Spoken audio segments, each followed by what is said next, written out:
Bismillahirrahmanirrahim. Assalamualaikum warahmatullahi wabarakatuh.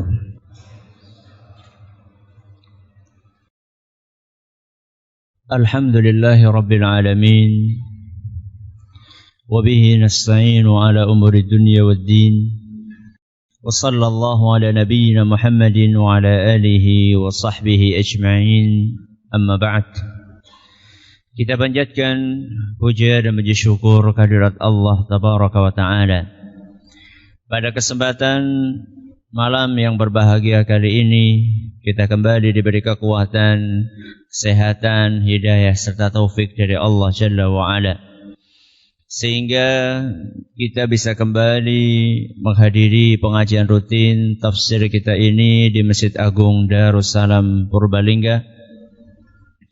Kita berharap semoga Allah Tabaraka wa Ta'ala berkenan untuk melimpahkan kepada kita semuanya ilmu yang bermanfaat, sehingga bisa kita amalkan sebagai bekal untuk menghadap kepada Allah Jalla wa Ala.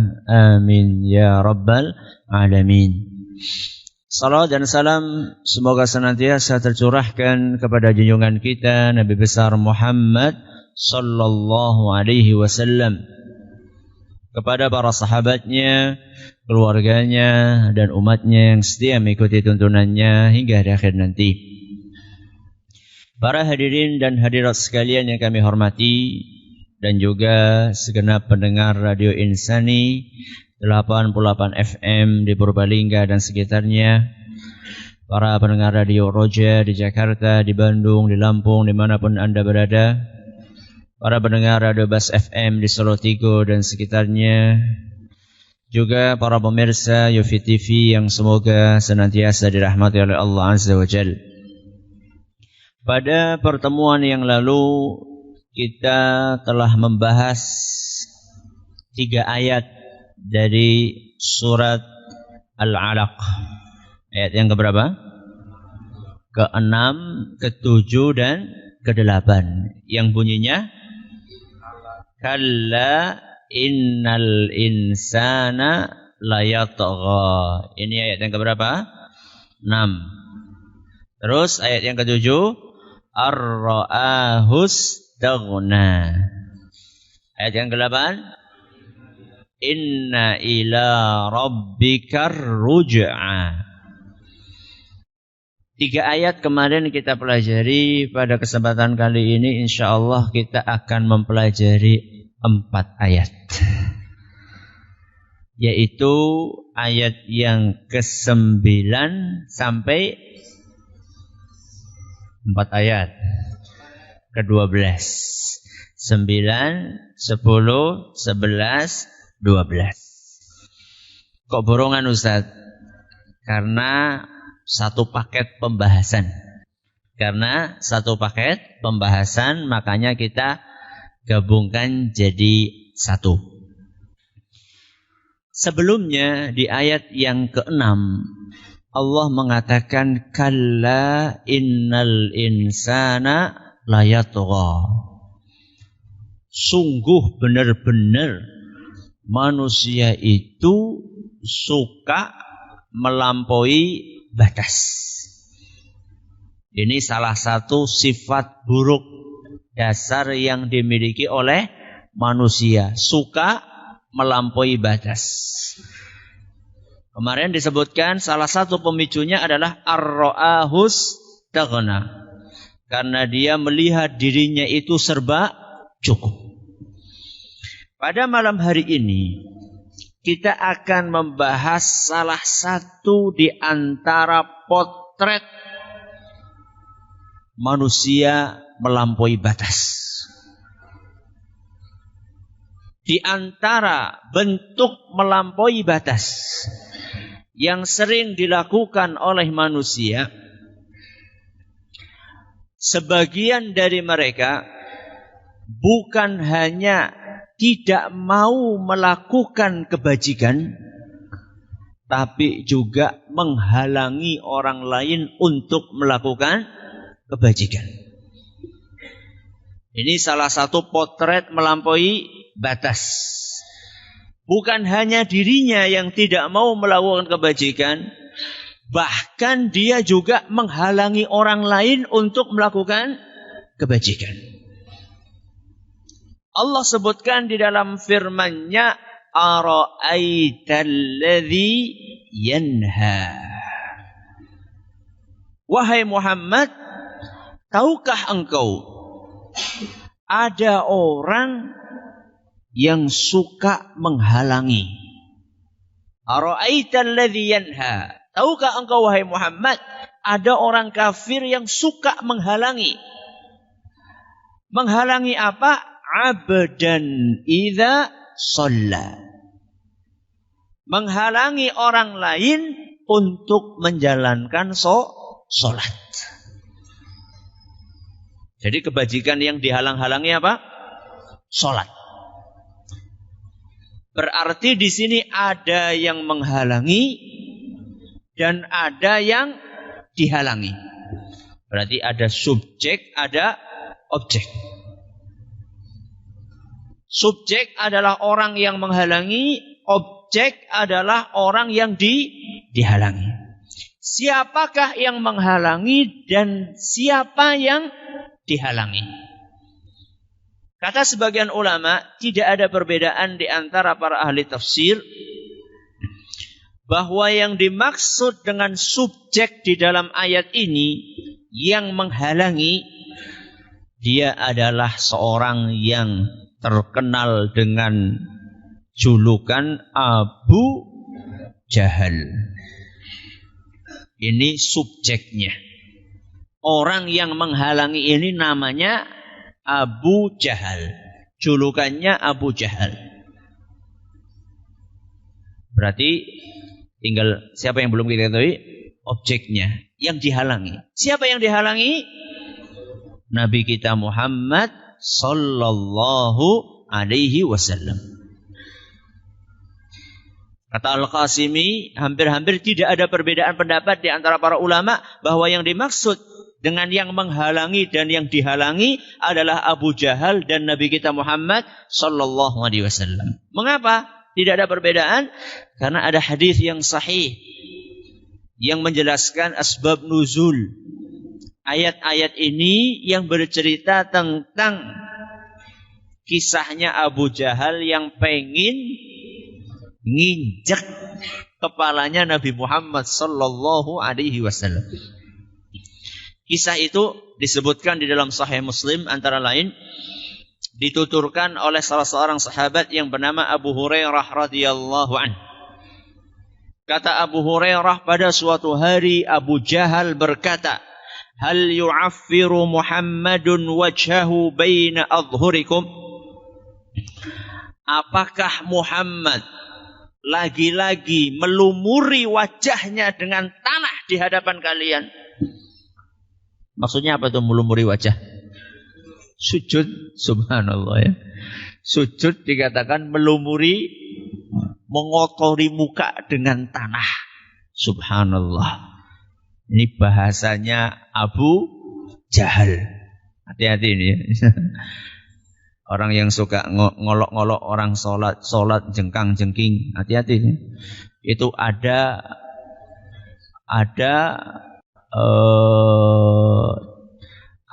panutannya. Siapa panutannya? Abu Jahal. Hati-hati. Ya, hati-hati. Jadi Abu Jahal suatu kali bertanya kepada orang-orang yang ada di sekelilingnya, apakah Muhammad lagi-lagi mengotori, melumuri mukanya dengan tanah di hadapan kalian? Faqila lahu na'am. Iya, betul. Ketika mendengar bahwa Nabi kita Muhammad SAW itu kembali sujud, dan itu dilihat oleh orang-orang, maka emosinya naik ke ubun-ubun. Ketika dia tahu bahwa Nabi kita Muhammad SAW lagi-lagi sujud, maka dia mengatakan wallati wal uzza. Demi Lata dan Uzza. Kalau kita orang Islam demi Allah. Kalau Abu Jahal mengatakan demi Lata dan Uzza. La in ra'aituhu yaf'alu dzalika la ata'anna 'ala raqabatih. Demi Lata dan Uzza, kata Abu Jahal, kalau aku sampai melihat dengan mata kepalaku sendiri Muhammad melakukan itu, tak injek lehernya, kata dia. La atau anna ala raqabati, tak injek nanti lehernya. Au la u'affiranna wajhahu fit turab. Atau kata Abu Jahal, saya akan benamkan mukanya di tanah. Karena saat itu kan memang lantainya adalah lantai pasir tanah. Kalau sekarang dibenamkan ke lantai, wangel. Jadi dia itu punya sesumbar. Dia itu bersesumbar, punya nafsu. Ya, nafsu angkara murka. Ingin menghinakan Nabi kita Muhammad sallallahu alaihi wasallam. Orang-orang yang dengar kan pada penasaran, apa iya? Apa kira-kira berani? Akhirnya betul ngegling itu. Apa sih ngegling bahasa Indonesianya? Bahasa Indonesia. Apa? Bergegas. Ya, bergegas. Saya diprotes ini kalau ngisi banyakan bahasa Jawa itu diprotes sama radio-radio yang di sana-sana. Ya, enggak mudeng katanya. Dia bergegas untuk mendatangi Nabi kita Muhammad sallallahu alaihi wasallam yang saat itu sedang sholat. Dan orang-orang sudah pada menunggu aksi yang akan dilakukan oleh Abu Jahal.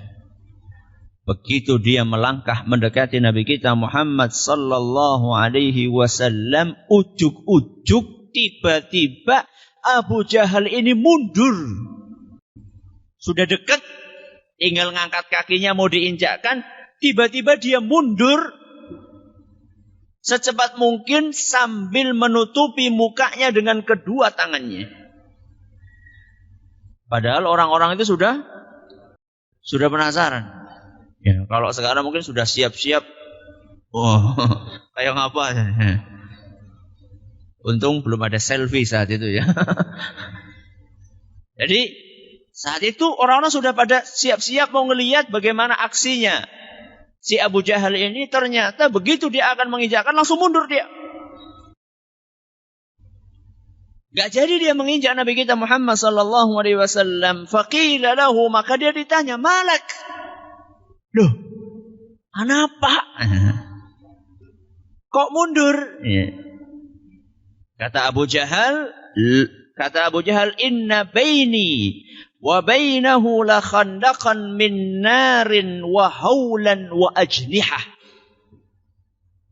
Tadi ketika saya mendekat, tiba-tiba di hadapan saya ada sebuah parit. Ada sebuah parit yang isinya api yang menyala-nyala begitu mengerikan. Dan di hadapan saya ada sayap-sayap. Padahal orang-orang enggak pada lihat.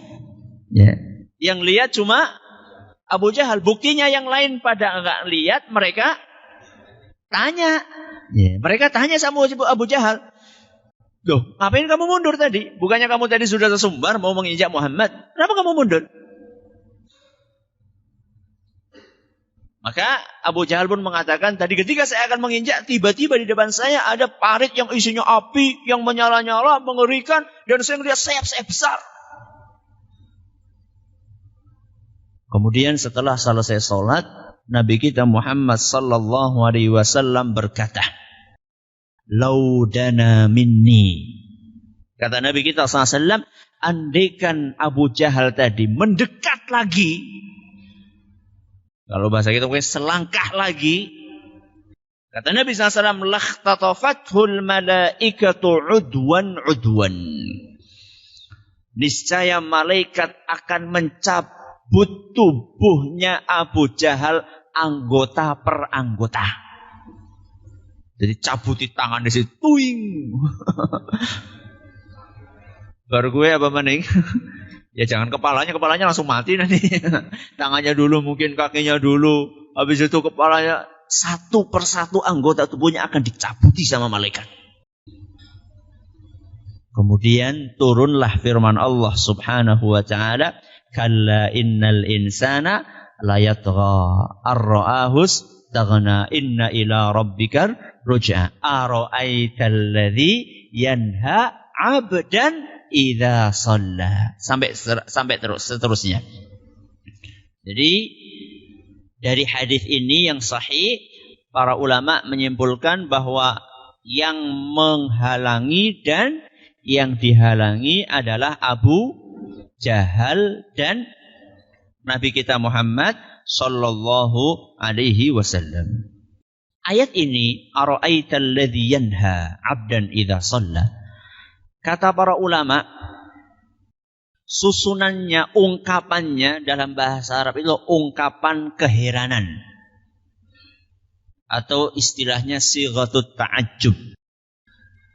Jadi, ara'aita ini adalah sebuah ungkapan keheranan. Jadi, heran kok ada orang ngelarang orang lain sholat gitu loh. Keheranan itu sebabnya sekurang-kurangnya ada 3. Sebagaimana disebutkan oleh Ar-Razi dan yang lainnya. Jadi kenapa kok di sini pakai ungkapan keheranan? Yang pertama, sebabnya kenapa kok orang-orang pada heran, merasa aneh, ya. Yang pertama, karena yang menghalangi itu adalah Abu Jahal. Ini sumber keheranan yang pertama. Sebabnya pada heran kok kenapa? Karena yang melarang Abu Jahal. Panjenengan heran nggak kalau yang melarang Abu Jahal? Heran nggak? Kalau menurut kita mungkin memper gitu ya. Abu Jahal ya memper ya. Tapi para ulama kita mengatakan enggak. Orang memper. Kenapa? Sebab yang pertama adalah karena Abu Jahal adalah orang yang pernah didoakan. Oleh siapa? Nabi kita Muhammad sallallahu alaihi wasallam supaya mendapat hidayah. Di dalam Sunan Tirmidzi dan dinyatakan sahih oleh Syekh Al-Albani, Nabi kita sallallahu alaihi wasallam pernah berdoa, Allahumma a'izzal islama bi ahabbi hadzaini ar-rajulaini ilaik. Nabi kita SAW pernah berdoa, ya Allah, kokohkanlah, menangkanlah Islam, kuatkanlah Islam dengan salah satu di antara 2 orang yang lebih engkau cintai, ya Allah. Jadi Nabi pernah berdoa kepada Allah, ya Allah, karena saat itu kan kondisi kaum muslimin sedang tertindas. Ya. Mereka tidak berani. Makanya awal-awal dakwah itulah dakwah secara sembunyi-sembunyi. Karena kalau mereka terang-terangan, nanti mereka akan disiksa. Dan contohnya banyak, bahkan sampai meninggal dunia. Ada yang disiksa di tengah padang pasir, diletaki batu yang besar. Siapa itu? Bilal ibnu Rabah radhiyallahu anhu. Jadi saat itu mereka dalam keadaan tertindas, sehingga Nabi kita Muhammad SAW berdoa kepada Allah, ya Allah, kuatkanlah Islam dengan salah satu di antara 2 orang yang lebih engkau cintai. Dan 2 orang itu sama-sama saat itu masih musyrik.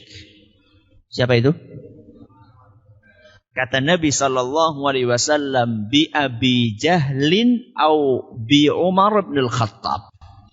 Ya Allah, kuatkanlah Islam dengan salah satu di antara 2 orang yang lebih engkau cintai. Kalau enggak Abu Jahal, ya Umar bin Khattab. Nabi minta kepada ya Allah, yang lebih engkau cintai. Ternyata yang masuk Islam siapa? Umar. Berarti Umar lebih dicintai dibandingkan Abu Jahal.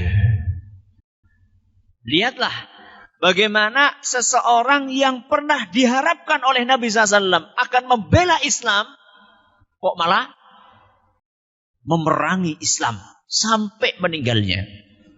Maka dari sini kaum muslimin, kaum muslimat yang kami hormati, para pendengar, para pemirsa yang semoga senantiasa dirahmati Allah, kita ini nggak tahu mana orang-orang yang akan membela agama dengan orang-orang yang tidak akan membela agama. Kita hanya berusaha.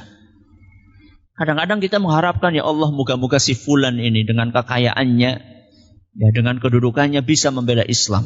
Ternyata malah sebaliknya. Ada orang yang orang mitayani Ada orang yang tidak, apa orang mitayani apa sih ya? Yang tidak meyakinkan, penampilannya tidak meyakinkan, ternyata subhanallah membela Islam.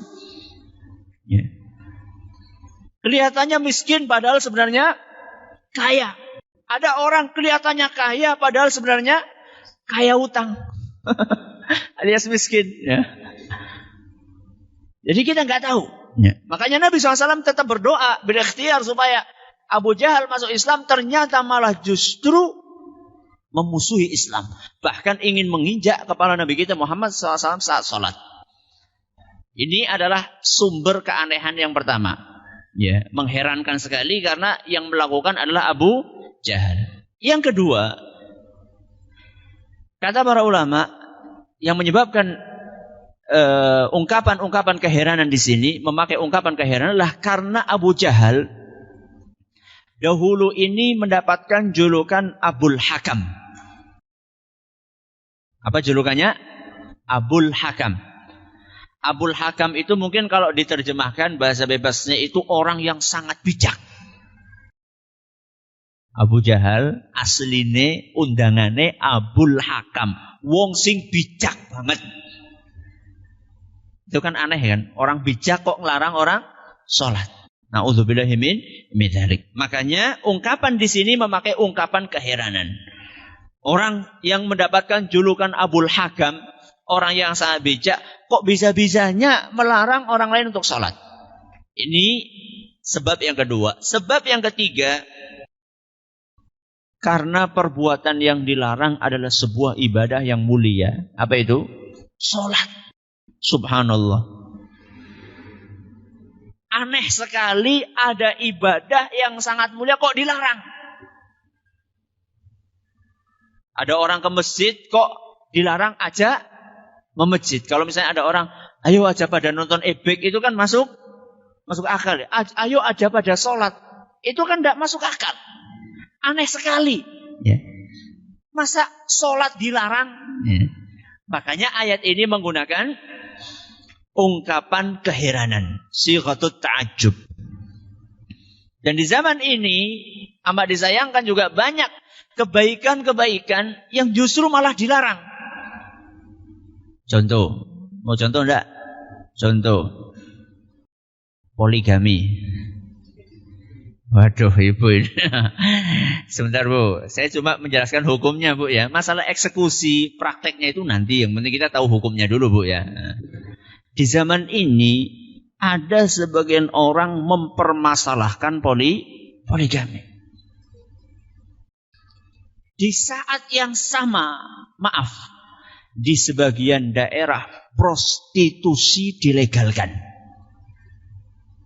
Ini kan aneh bin ajaib. Kalau bisa masuk salah satu dari 7 keajaiban dunia yang halal dipermasalahkan, yang haram dilegalkan. Ini kan aneh bin ajaib. Jadi saya ini bukan sedang ngajari ayo pergi pada poligami kabeh, enggak. Cuman saya ingin mengatakan bahwa sesuatu yang disyariatkan di zaman ini ya dikritik habis-habisan, dijelek-jelekkan. Ya. Seakan-akan orang yang poligami itu kayak hamba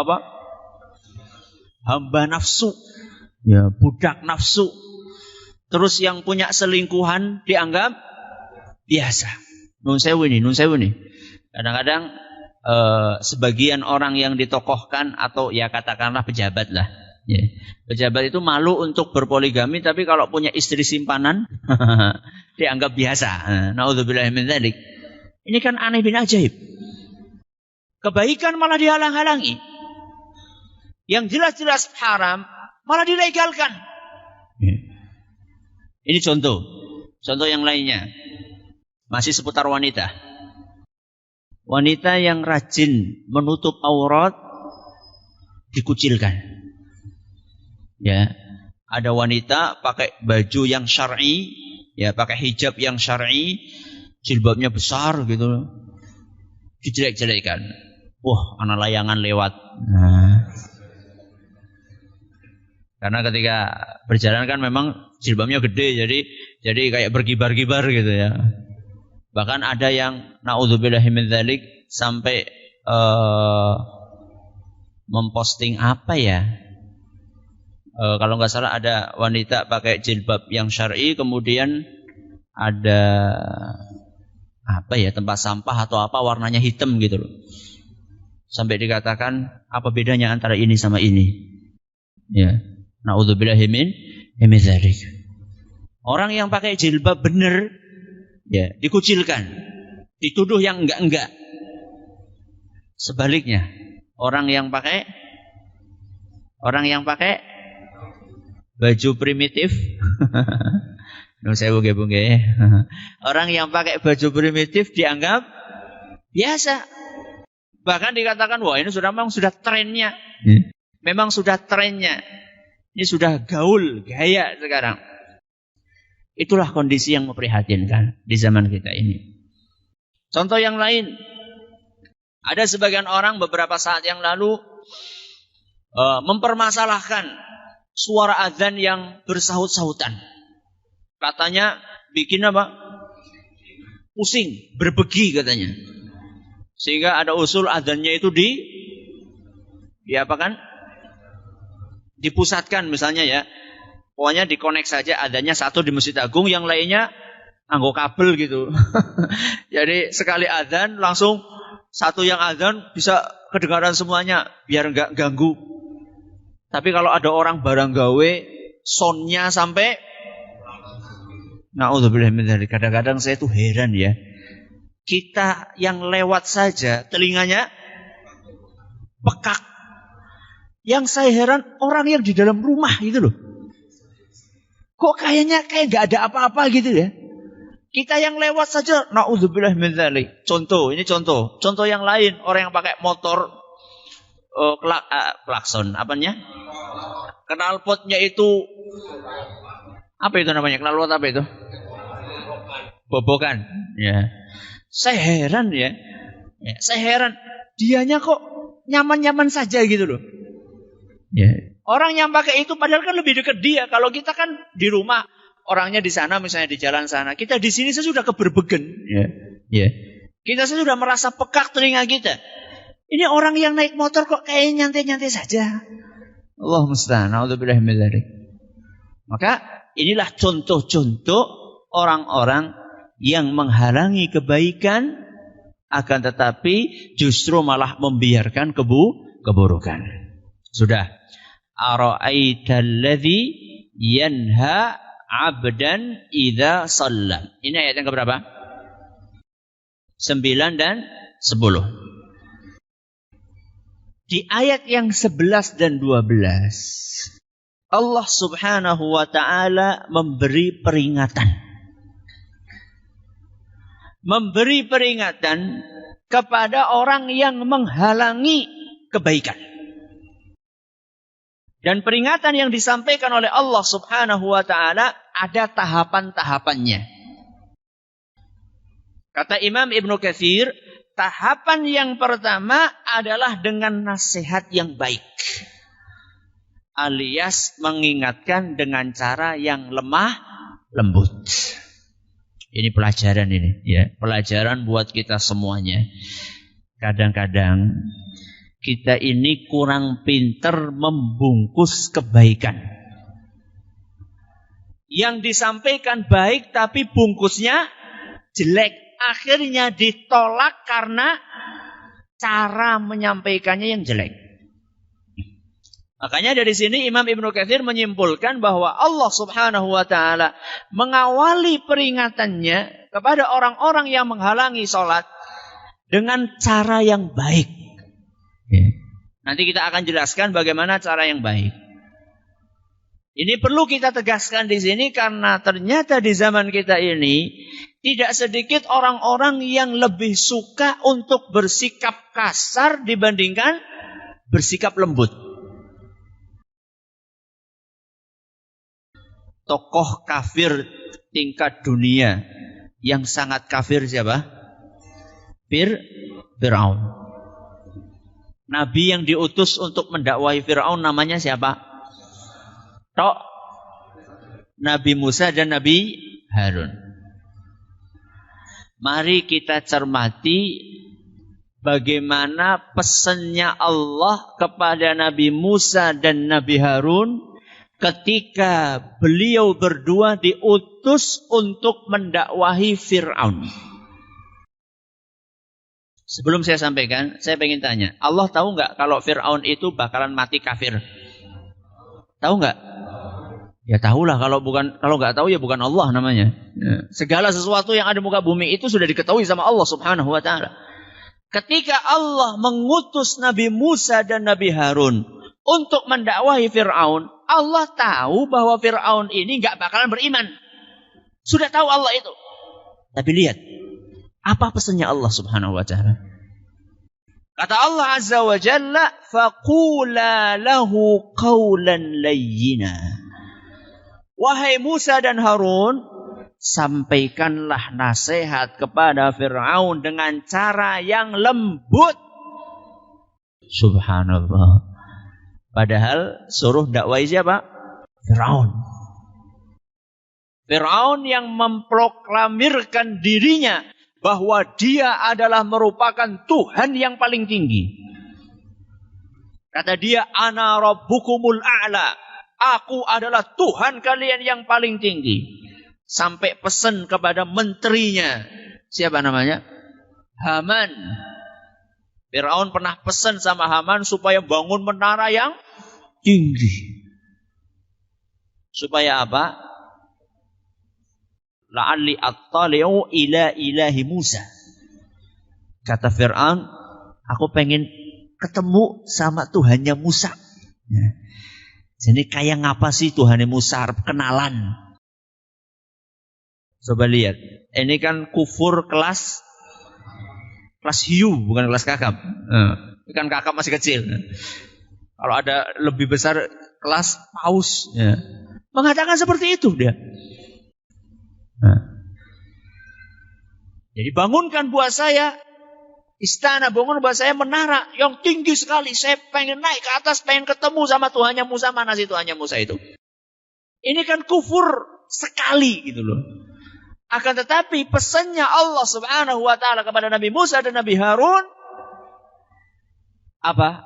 Faqula lahu qawlan layyina. Sampaikan dakwah ini dengan cara yang lembut.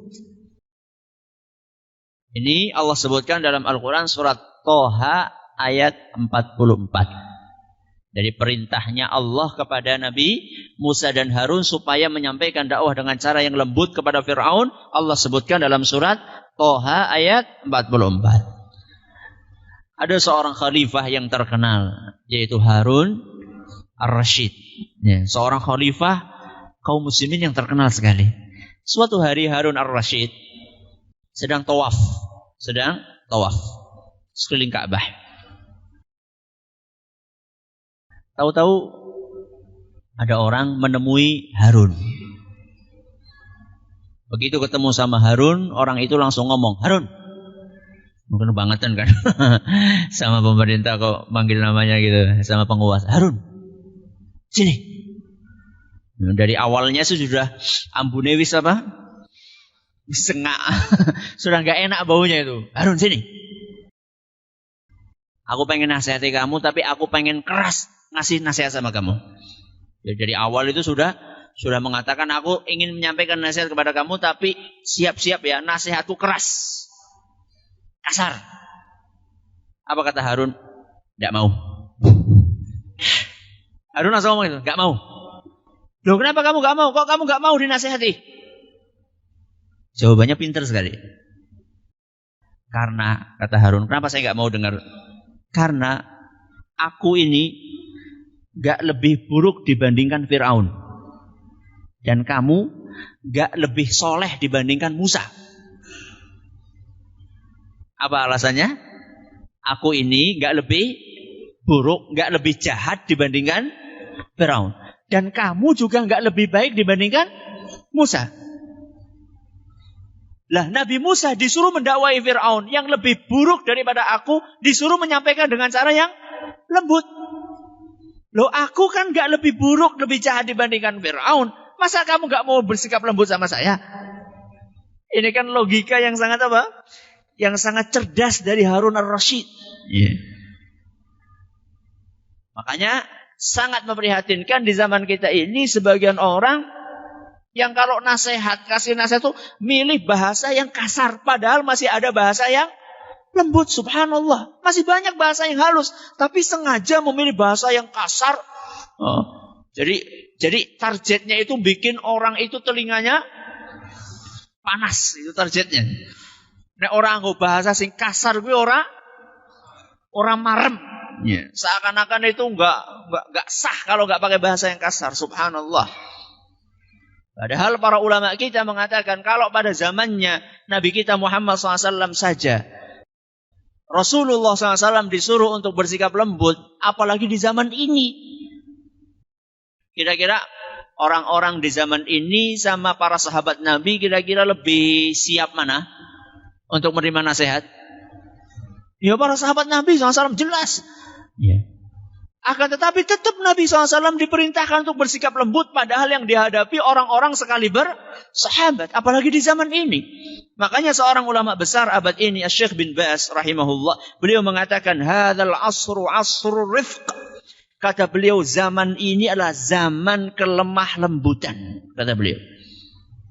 Zaman ini adalah zaman kelemah lembutan. Was-sabri wal hikmah. Zaman kesabaran dan zaman hikmah.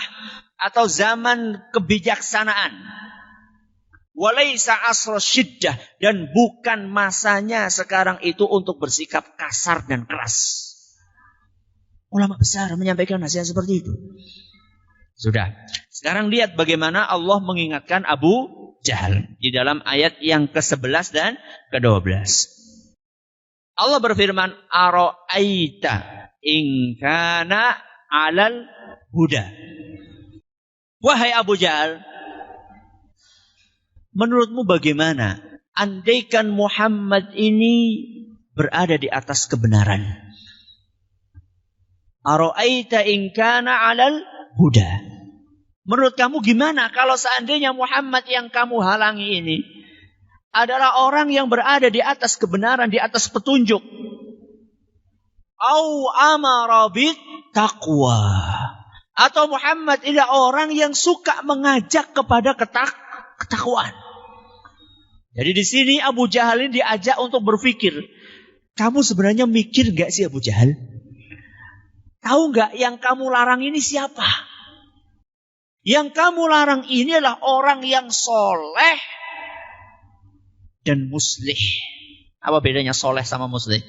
Soleh itu pribadinya baik. Muslih itu suka mengajak kepada kebaikan. Atau bahasa orang sekarang, kesolehan pribadi dan kesolehan sosial. Ini orang baik Abu Jahal.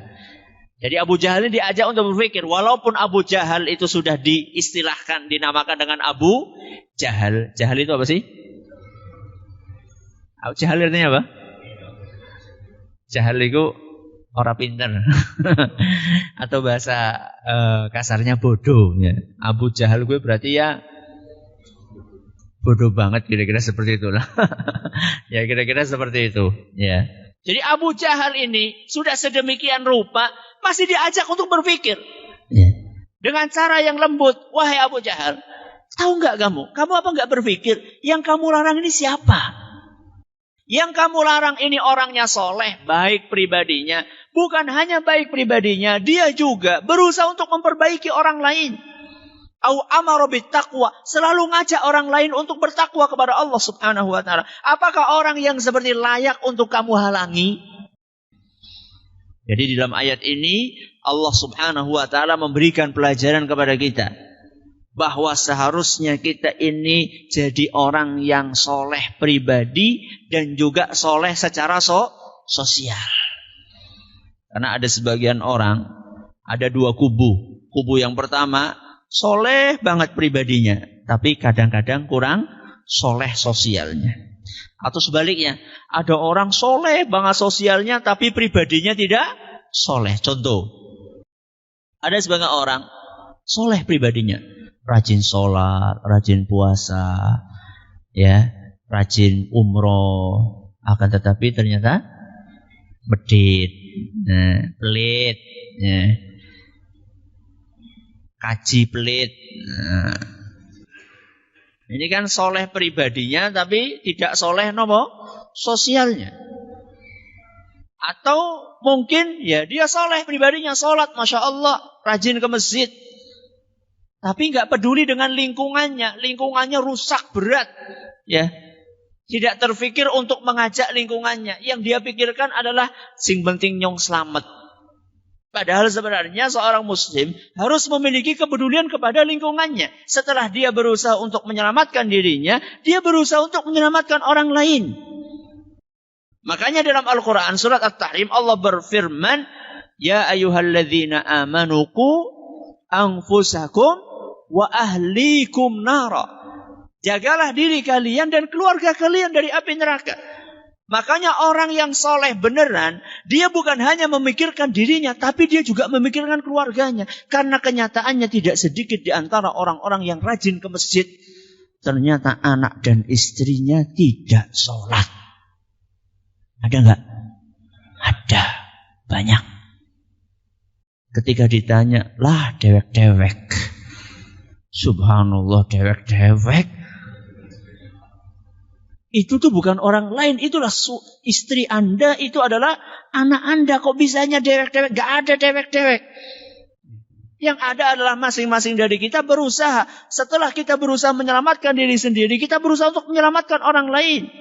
Jadi yang dipikirkan itu bukan hanya kesolehan pribadi, tapi juga kesolehan sosial. Bukan hanya kita pikirkan keselamatan kita, tapi juga keselamatan orang lain, terutama keluarga kita yang paling dekat. Setelah keluarga kita, baru kemudian kita melangkah kepada tetangga-tetangga kita, ya. Sehingga amat disayangkan tidak sedikit di antara orang-orang yang Masya Allah rajin ke masjid, akan tetapi 10 tahun dia ke masjid, tetangganya gak ada yang kebawa ke masjid gitu. Seharusnya kan ya berusaha lah, ya. Kalau sudah berusaha sih tidak ada masalah. Ini kadang-kadang gak berusaha, ya. Jadi nggak ada. Gimana caranya? Subhanallah, saya pernah diceritai ada seorang yang punya semangat juang dakwah yang sangat tinggi. Jadi dia ini begitu dia dapat hidayah, dia pengen orang lain juga dapat hidayah yang sama. Dia ke masjid, dia pengen orang-orang pada ke masjid. Akhirnya dia melakukan survei kecil-kecilan. Kenapa? Kok orang-orang pada nggak mau ke masjid? Ya pelan-pelan dia tanya, ya datang melakukan apa namanya istilahnya itu sensus, sensus kenapa nggak pada ke masjid? Ditanya macam-macam alasannya. Ada yang belum bisa sholat, ada yang nggak punya sarung, ada yang nggak punya rukuh, ya. Akhirnya didata sama dia. Oh, dari satu RT ini yang alasannya karena belum bisa 1, 2, 3, 4 namanya ini. Yang alasannya nggak punya sarung 1, 2, oh alasannya ini. Dia alhamdulillah punya kelebihan rezeki. Besoknya dia belanja ke pasar, tukokakan apa? Sarung, tukokakan rukuh. Datangi mensewu ini, semoga bermanfaat. Akhirnya pelan-pelan pada ke masjid. Ya ada yang nggak ke masjid, ya enggak apa-apa. Yang penting sudah berusaha. Loh berarti ya sarungnya mubah, ya orang mubah. Minimal bisa go kemulan. Ya mending kan ngasih orang buat selimut kan mending, ya. Yang penting kita sudah berusaha. Ya. Ini namanya peduli sama lingkungan. Ya. Peduli sama lingkungan. Bukan hanya lingkungan rumah, di sekolahan juga seperti itu. Wahai para guru. Ya, wahai para guru. Jangan mengandalkan guru agama. Guru agama itu sangat memprihatinkan nasibnya. Kenapa Ustaz? Bukan masalah gajinya. Tapi dikasih alokasi waktu yang sangat sedikit. 2 jam dalam 1 minggu. Ya 2 jam dalam 1 minggu berarti kan mengingatkan 2 jam dalam 1 minggu untuk orang satu sekolahan. Berapa kelas? Ya. Coba seandainya masing-masing dari kita. Guru matematika, guru bahasa Inggris, masa guru bahasa Inggris ngongkon sholat, salahnya ngendi? Ya, Apa salahnya guru bahasa Inggris nanya muridnya sudah sholat? Atau bahkan kalau perlu percakapannya apa? Conversation. Aku kelalen aku. Jadi percakapannya adalah go to mosque. Nah, pergi kemana? Ke masjid. Nah. Kamu sudah sholat apa? Have you pray ya? Lupa. Sudah habis ya waktunya. Intinya kalau kita ingin meladani Nabi kita Muhammad SAW, jadilah orang yang soleh pribadinya dan juga soleh secara sosial, memperbaiki diri dan juga berusaha untuk memperbaiki orang lain. Sampai di sini pengajian kita pada kesempatan kali ini. Mohon maaf,